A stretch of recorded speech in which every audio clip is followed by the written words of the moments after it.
What would you do if the only thing you could afford was the one thing no one else wanted?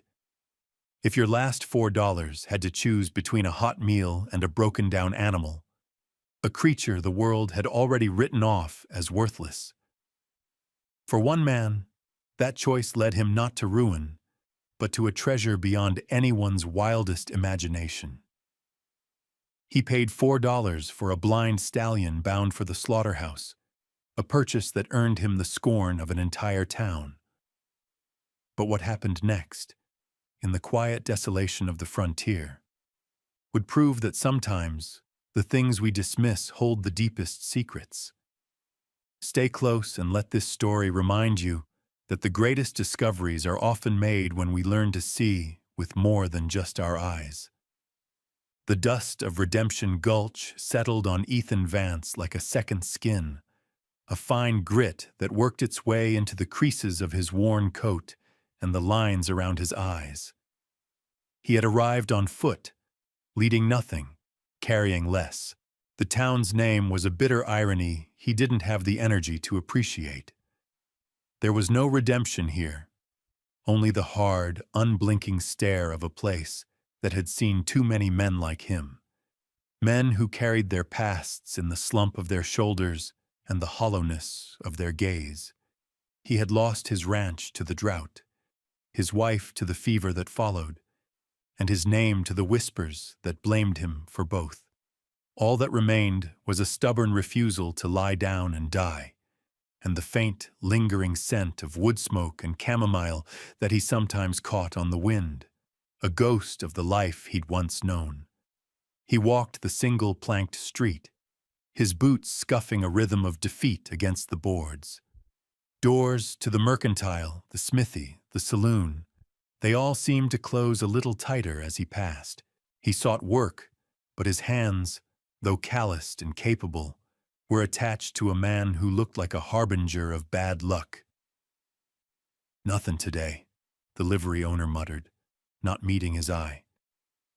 "Full up," the freight manager said, turning back to his ledger.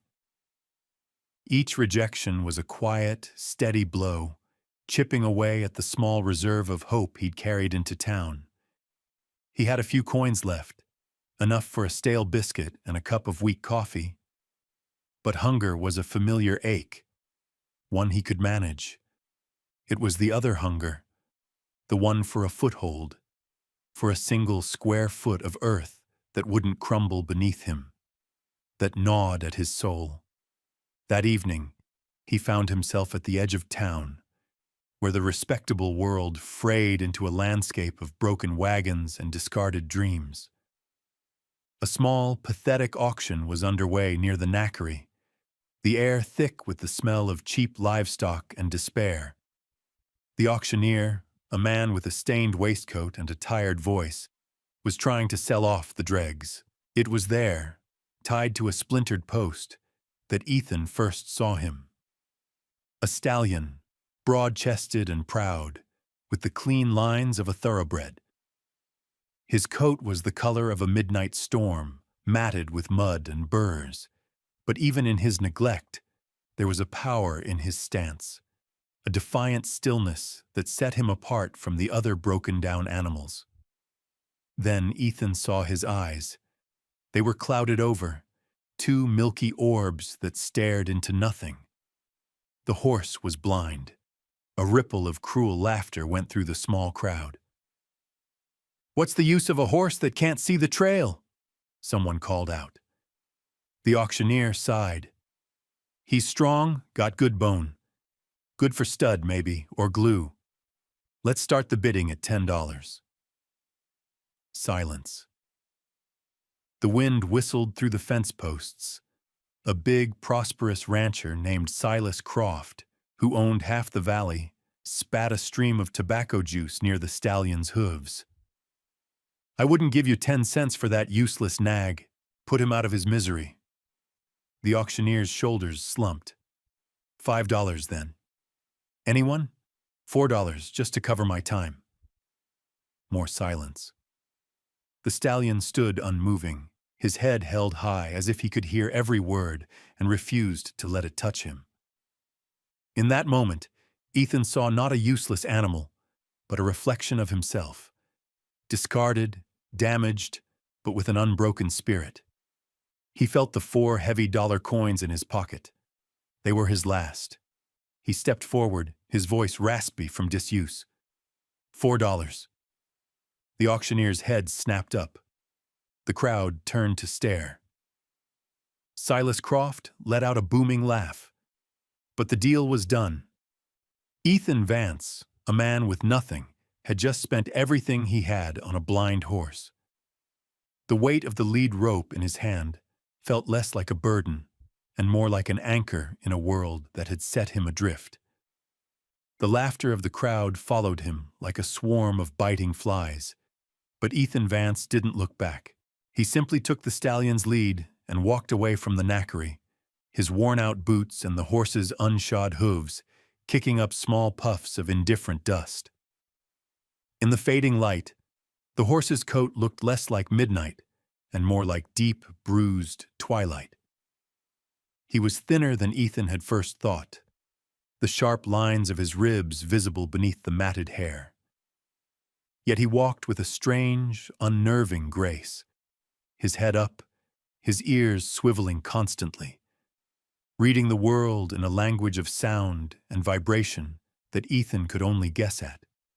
He placed a hand on the stallion's neck. The muscle beneath was tense but not fearful. There was a deep, quiet intelligence in the animal, a trust given cautiously, but given all the same. Ethan felt a kinship so profound it almost buckled his knees.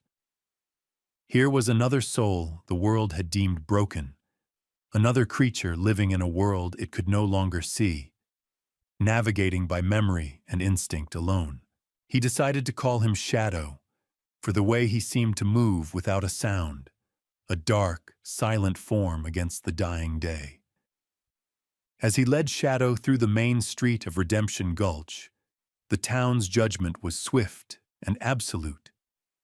Faces appeared in windows. Men stopped their conversations on the saloon porch to stare and whisper. Vance's folly, he heard someone mutter, and the name stuck.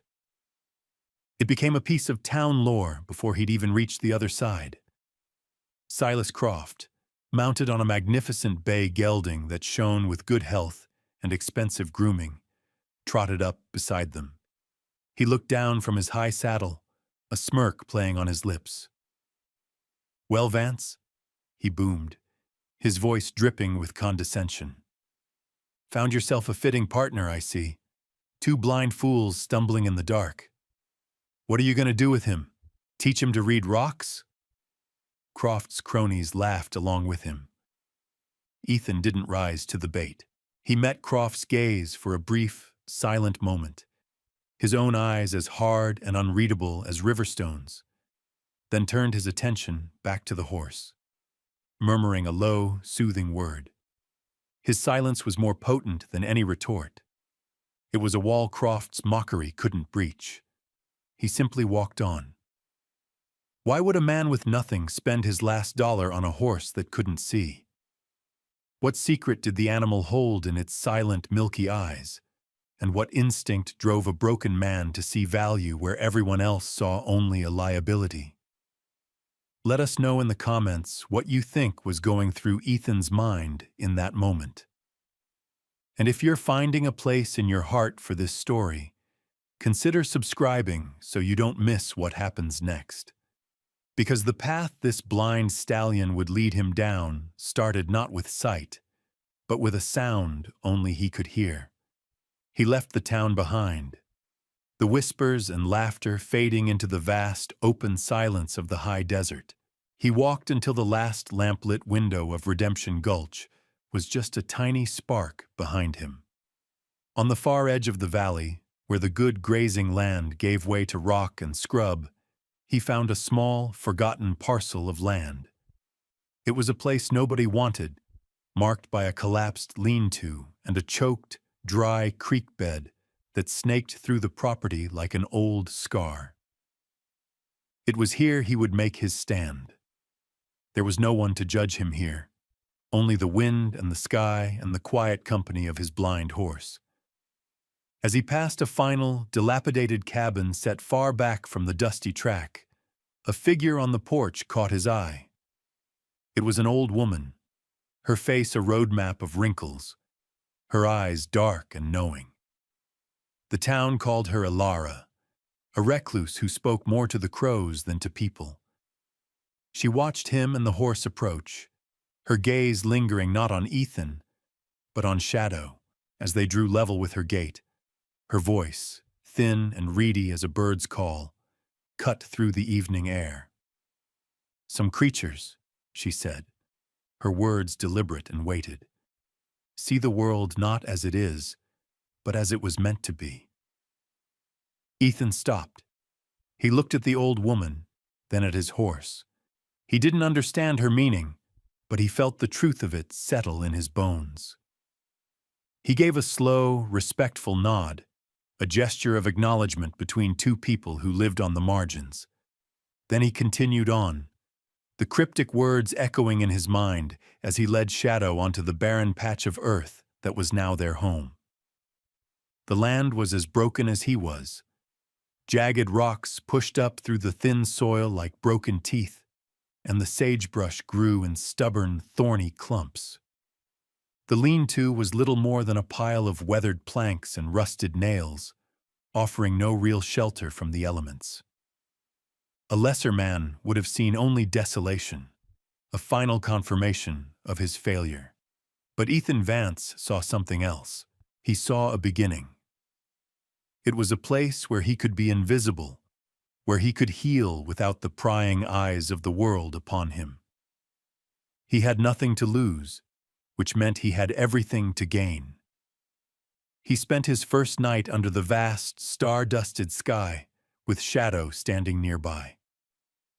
The horse didn't lie down, but stood a silent, motionless sentinel, his breathing a slow, rhythmic comfort in the profound quiet of the wilderness. Ethan slept fitfully, the hard ground an unforgiving mattress, but for the first time in months, he didn't feel entirely alone. The presence of the animal beside him was a steady, living warmth against the cold loneliness that had been his constant companion. His first priority was not himself, but the horse. He used the last of his energy to clear a small corral of the sharpest rocks, creating a safe space for Shadow to move. He had no money for oats or hay, so he spent hours gathering what little hardy grass he could find, growing in the crevices of the creek bed. He'd learned from his father long ago that you care for your animal before you care for yourself, a principle that was etched into his very being. He found a small spring trickling from a rock formation, the water clean and cold, and led Shadow to it. The horse drank deeply, trusting Ethan's guidance completely. Days were spent in a simple, grueling routine. Ethan would work on the land, clearing stones, pulling brush, his muscles aching with the effort. Shadow would stand nearby, his blindness making him a passive observer, yet his presence was a constant motivation. Ethan began talking to him, not out of foolishness, but out of a deep-seated need for connection. He told the horse about his wife, Sarah, about the color of her eyes and the way she used to hum when she worked in her garden. He spoke of his old ranch, the rolling green hills that were now just a painful memory. The horse would listen, his ears twitching, occasionally turning his head as if to catch every word. It was in these quiet moments of shared existence that Ethan began to notice the true nature of Shadow's senses. The horse's hearing was unnaturally acute. A rockslide miles away would cause his ears to pivot long before Ethan heard the faint rumble. The cry of a hawk circling high overhead would make him lift his head, tracking its movement across the sky as if he could see it perfectly. He navigated their small, rocky camp with an eerie precision, never stumbling, never misjudging a distance. He seemed to have a mental map of the terrain, one he updated with every shift of the wind and every crunch of gravel underfoot. He was not a disabled creature. He was differently abled, his remaining senses heightened to a degree that was almost supernatural. It was a humbling realization. Ethan had bought the horse out of pity, out of a sense of kinship with another broken thing. But as he watched Shadow move through their shared world, he began to suspect that it was the horse who was the whole one, and he who was blind to the deeper truths of their surroundings. The world was speaking in a language he had forgotten how to hear, but Shadow understood every word. A week bled into the next, marked only by the rising and setting of the sun. Ethan's hands grew raw, then healed into a tougher layer of callus. His body, once weakened by grief, grew lean and hard with labor. He had managed to trade a day's work clearing a path for a neighboring homesteader, a man as poor and reserved as himself, for a sack of flour and some beans. It was meager sustenance, but it was enough. Throughout it all, Shadow was his shadow, a constant, quiet companion. It was during one of these long, monotonous evenings that the horse's strange ritual began. As the sun dipped below the western ridge, painting the sky in fiery strokes of orange and purple, Shadow would stop whatever he was doing, be it grazing on sparse grass or dozing in the sliver of shade cast by a large boulder, and walk with deliberate steps to the far end of their small property. He would always stop in the exact same spot, a flat, dusty patch of ground right before a sheer rock face that formed the northern boundary of the land. There, he would stand perfectly still, his body aligned with the rock, and lower his head until his muzzle was just inches from the ground. His ears, those incredible instruments of perception, would angle forward, twitching minutely, aimed directly at the base of the stone wall. He would stay like that for 10, sometimes 15 minutes, as motionless as a statue carved from obsidian. He seemed to be listening, not to the world outside, but to something deep within the earth itself. The first few times it happened, Ethan paid it little mind. Animals had their quirks, their strange habits born of instinct and repetition. He thought perhaps the horse was sensing water deep underground, or maybe the vibrations of some nocturnal creature burrowing beneath the surface. He went to the spot himself, knelt down, and pressed his own ear against the cool, rough surface of the rock. He heard nothing. There was only the low moan of the wind coursing through the valley and the faint, high-pitched ringing of his own exhaustion. He patted Shadow's neck, murmured, "Nothing there, boy," and led him back toward their camp. But the horse was insistent. Every single evening, without fail, as the light began to fade, he would repeat the journey. The ritual never varied by an inch or a second. It was precise, methodical, and deeply focused. Ethan started to watch more closely, his curiosity piqued by the animal's unwavering conviction. This was not a random act. It was intentional. There was a purpose to it that he couldn't yet fathom. The rock face itself was unremarkable, a sheer wall of granite and sandstone, no different from 100 other formations in the valley. But to Shadow, it was a place of immense significance.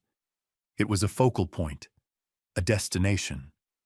One evening, a coyote howled from a nearby ridge, a sound that usually sent Shadow's ears swiveling in its direction. But while he stood at his listening post, he didn't even flinch. His entire being was concentrated on the silent rock in front of him. What was he hearing? What secret did the earth hold in this one specific place that only a blind horse could perceive? The question settled in Ethan's mind, a small, persistent seed of wonder. He didn't have an answer, but for the first time in a long time, he felt the stirrings of something other than loss. He felt a mystery beginning to unfold, The seed of wonder planted by Shadow's ritual began to grow. Ethan's life was still a matter of pure survival, a daily struggle for calories and warmth. But now it had a new focus. His labor, once a simple act of clearing land, became an investigation. He started working his way methodically across the property, moving from the collapsed lean-to toward the rock face at the northern edge. Each stone he moved, each root he tore from the dry soil, felt like turning a page in a book he didn't know he was reading. Shadow was always there, a silent supervisor. The horse would stand off to the side, out of the way of the swinging pickaxe and the flying debris, his posture calm and patient. But Ethan noticed that as his work brought him closer to the mysterious rock wall, Shadow's demeanor would shift subtly. The horse would become more attentive, his stillness charged with a kind of anticipation. His ears would remain fixed on the spot where Ethan was digging, tracking the sound of his tools striking the earth. As he cleared the ground within 20 yards of the rock face, Ethan began to notice small anomalies. The composition of the soil changed. It became softer, less compacted, with a strange, bluish-green tinge in the dirt that stained his hands. The rocks he pulled from the ground here were different, too. They weren't the plain granite and sandstone that littered the rest of the property. Many were laced with faint, delicate veins of turquoise and a deeper, more vibrant blue he didn't recognize. He wasn't a prospector, but he'd lived in the West long enough to know the land sometimes held secrets in its colors. He set a few of the more interesting stones aside, his curiosity growing with each one he unearthed. He was still driven by the practical need to create a small patch of arable land for a garden, but a new, more compelling question now drove him. What was buried here? One sweltering afternoon, he was wrestling with a particularly large, deeply embedded boulder about 10 feet from the base of the wall. He had been digging around it for an hour, the sun beating down on his back, sweat stinging his eyes. He swung his pickaxe, aiming for the earth beneath the rock to loosen its hold. Instead of the familiar grating crunch of steel on stone, the tool hit with a dull, resonant thud. It was the sound of metal striking wood. He froze, his arms trembling with exertion. The sound was wrong. Wood had no business being buried this deep, not here. He looked over at Shadow. The horse, who had been dozing lightly in a sliver of shade, was now wide awake. His head was high, his ears locked forward, pointed directly at the spot where the pickaxe had landed. A low, guttural nicker rumbled in his chest. It wasn't a sound of alarm, but of confirmation. In that instant, the pieces clicked into place in Ethan's mind. The horse's nightly ritual, the strange soil, the colored rocks, and now this. Shadow hadn't just been listening to the earth. He had been listening to this. He had been guiding Ethan to this exact spot all along, with a patience and wisdom that defied all logic. A surge of adrenaline cut through his fatigue. He dropped to his knees and began to dig with his bare hands, clawing at the dirt around the point of impact, his heart hammering against his ribs. The earth was about to give up its secret. The sun began its slow descent, but Ethan barely noticed. He worked with a feverish intensity, his earlier exhaustion forgotten. He scraped away the dirt and rock, revealing the source of the thud. A heavy, rough-hewn wooden beam, its surface dark and warped by time and moisture. It wasn't just a random piece of timber. It was part of a larger structure. Following its line, he dug a trench, his hands raw and bleeding, his muscles screaming in protest. He unearthed another beam, then another, forming a crude, rectangular frame. It was a doorway, a collapsed entrance to a mine shaft, deliberately and carefully buried under tons of rock and soil. Someone had gone to great lengths to hide this place, to erase it from the landscape.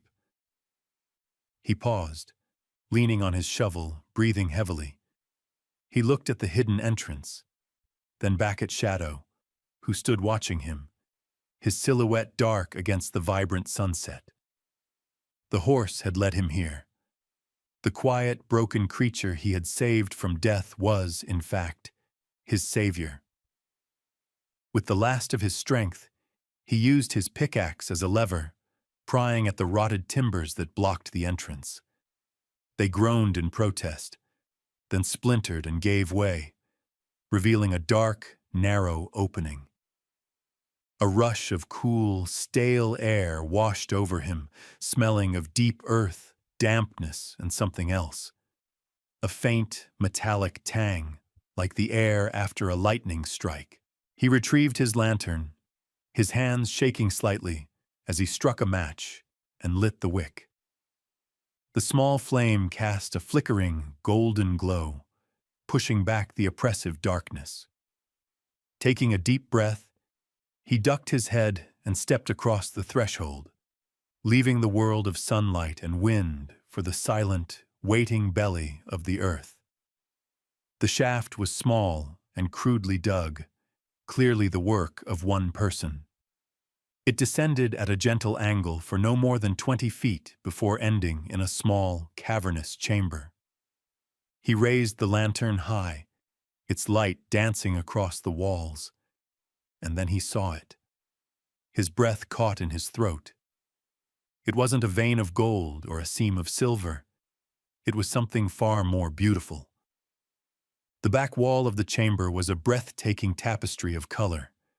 A massive, solid vein of rock shot through with brilliant streaks of sky blue, deep azure, and vibrant sea green, pulsed in the lamplight. It looked as if a piece of the summer sky had been trapped underground. He had never seen anything like it. He reached out a trembling hand and touched the cool, smooth surface. It was turquoise and azurite, but of a purity and concentration that was legendary. The kind of find old prospectors whispered about around campfires, but never truly believed existed. On a small hand-carved shelf in the rock beside the vein sat a small, rust-eaten tin box. He lifted the lid. Inside, wrapped in oilcloth, was a slim, leather-bound journal. The ink was faded, the handwriting a spidery scrawl, but it was legible. It was the diary of a prospector named Jedediah Stone, dated 50 years prior.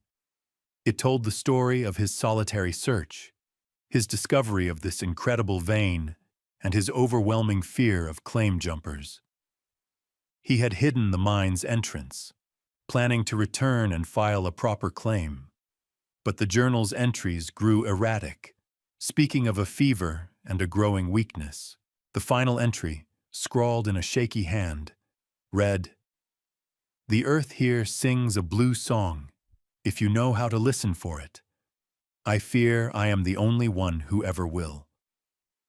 Ethan closed the journal, his heart full. He looked back toward the mine's entrance, where the silhouette of his blind stallion stood, patiently waiting. Jedediah had been wrong. Someone else had heard the song. Just as the weight of the discovery settled upon him, the world outside began to change. The sky, which had been clear and painted with the gentle colors of dusk, had turned a bruised, menacing purple.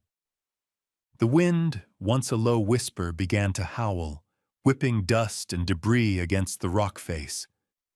A storm was coming, one of those sudden, violent tempests that could appear out of nowhere in the high country. Ethan felt a deep unease. His first instinct was to protect the mine. An unprotected shaft like this could flood in minutes, the torrents of water turning it into a muddy, impassable grave, potentially collapsing the entire structure and burying the vein forever. He scrambled out of the entrance just as the first fat drops of rain began to fall, cold and heavy.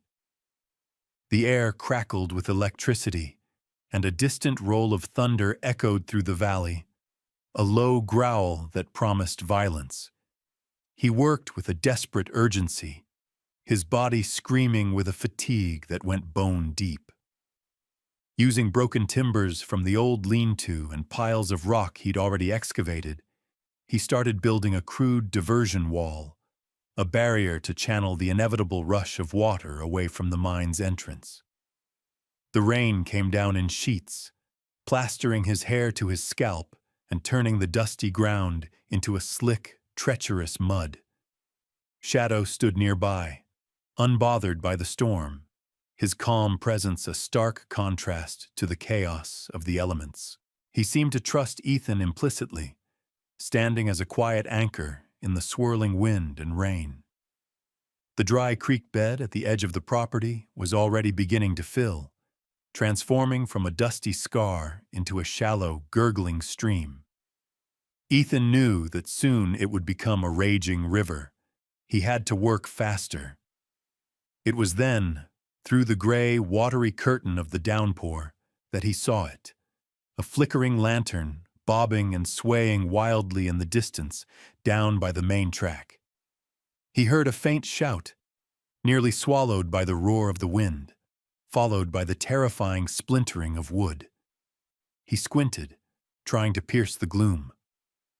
A wagon, caught in the flash flood that was now consuming the road, had overturned. He didn't hesitate.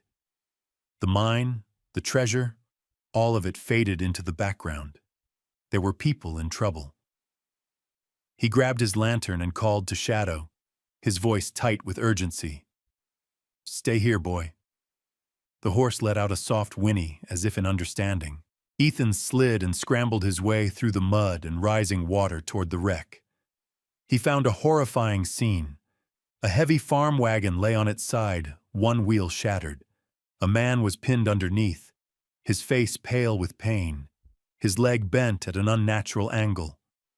A woman, clearly pregnant, was trying frantically to free him, while a small child, no older than 4, sat crying in the mud, soaked and terrified. With a strength born of pure adrenaline, Ethan helped the woman, whose name was Mary Miller, dig the earth from around her husband. Together, they managed to pry the wagon up just enough for him to drag his crushed leg free. The man, John, was barely conscious. The storm was worsening, the floodwaters rising dangerously. Their meager belongings were being swept away. "We have to get to higher ground," Ethan yelled over the wind. "My place. It's not much, but it's dry." He half-carried, half-dragged John Miller, while Mary clutched their child, and they stumbled their way back toward his camp. He led them not to his own exposed sleeping spot, but to the one place he knew was safe and dry, the mouth of the mine.